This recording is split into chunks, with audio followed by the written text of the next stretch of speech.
Think of the ancient Mediterranean. You can still walk the ruins of Rome or stand in the shadow of the Parthenon in Athens. But travel to the site of Greece's most feared ancient superpower, and you'll find almost nothing, just an empty field of overgrown grass. Yet by 404 BC, the people who lived on this exact spot had crushed their rivals and stood as the undisputed, absolute masters of the Greek world. These meager stone foundations belonged to a state of immense military importance.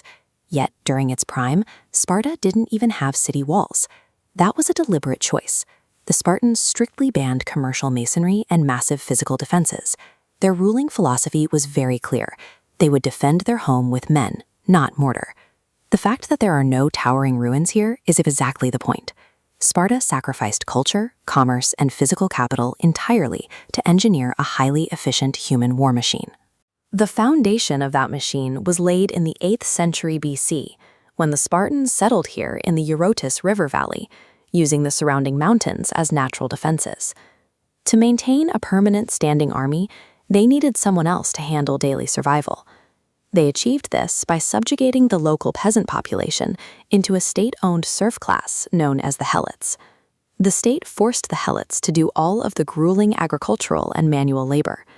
This rigid division stripped away every farming and production task from the citizens, freeing up their waking hours strictly for politics and warfare. To enforce this singular focus, the law forbade Spartan men from participating in any activity that generated personal wealth. No commerce was allowed to develop, and they didn't even mint coins. Brutal exploitation was the required fuel for the society. Without a massive, captive labor force handling the economy, the citizens could never have afforded the time or resources to train as full-time warriors. With the economy handled by forced labor, the state turned to human engineering. At age 7, all citizen boys were taken from their homes and placed into an intense education system called the agoge. For the next 13 years, they faced grueling endurance tests and severe discipline to forge them into hardened combatants. Girls, meanwhile, were permitted to live at home, but they received a strict education of their own. They were trained to manage the large agricultural estates and become strong, capable mothers to produce the next generation of soldiers. Controlling this lethal population required a highly specific command structure. Instead of a single ruler, Sparta employed 2 kings from different hereditary lines who shared the crown and led the armies. But neither king held absolute authority. They were forced to consult a council of elders and a citizen assembly, while 5 elected officials, called ephors, held the power to check the monarch's decisions. This setup deliberately stripped away absolute power to prevent a tyranny. The result was a decentralized, highly stable government capable of effectively directing a mass-produced army. Neighboring city-states quickly recognized the value of this stability.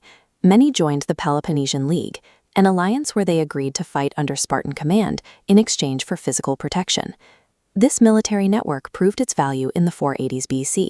When massive armies from the Persian Empire invaded Greece, Sparta coordinated with Athens to repel the foreign threat. But once the Persians withdrew, the alliance fractured. Sparta was a rigid land-based oligarchy, while Athens was a rapidly expanding naval democracy leading its own coalition. An ideological collision between them was inevitable. The resulting Peloponnesian War dragged on for nearly 3 decades of grueling combat.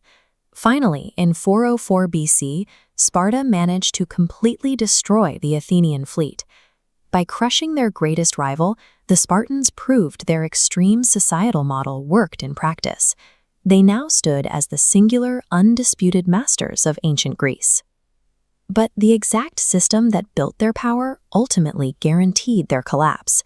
Because the helots vastly outnumbered the citizens, the Spartan military functioned essentially as an internal police force, constantly draining their numbers and resources to prevent mass uprisings. By the 4th century BC, their rigid battlefield tactics were countered by the rival city-state of Thebes. Thebans dealt a fatal blow by invading and liberating Messenia, the core territory where Sparta kept its enslaved laborers. Without that massive agricultural engine, the Spartan machine seized up. The state could no longer afford to support a massive standing army, leaving the city vulnerable to eventual conquest by Macedonia and later the Roman Empire. Because they deliberately prioritized combat training over grand architecture, Their collapse was absolute. Once the warriors were gone, there were no massive stone walls or monuments left behind to mark their empire. The town of Sparta you see today has around 10,000 residents. It was built completely from scratch in 1834, conceived as a gesture of pride to celebrate a newly independent Greece.